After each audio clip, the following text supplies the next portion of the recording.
pwede pong bumalik na kayo sa amin. Kailangan na kailangan namin kayo eh. Malinaw kung kaninong panig ang pinili mo. Ang panig ng kasamaan. Hindi ko na alam kung tama pa yung ginagawa ko. Pero tuloy pa rin ang laban. Pero pahirap lang ng pahirap. Ang laban mo ay laban ko. Pwede ba? Huwag kang magpakatatay sa akin. Hindi kita kinailangan noon. Lalong-lalo na kitang hindi kailangan ngayon. Buhay mo nakasalalay dito. Hindi ko papayag na may mangyari sa'yo na masama. Give me all the juicy details.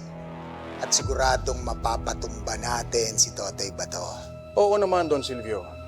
Hindi man ako papayag na utuin ako ng inutil na yan. Hanggat sinisira nila ang corporation, hindi ako titigil na pusigin sila.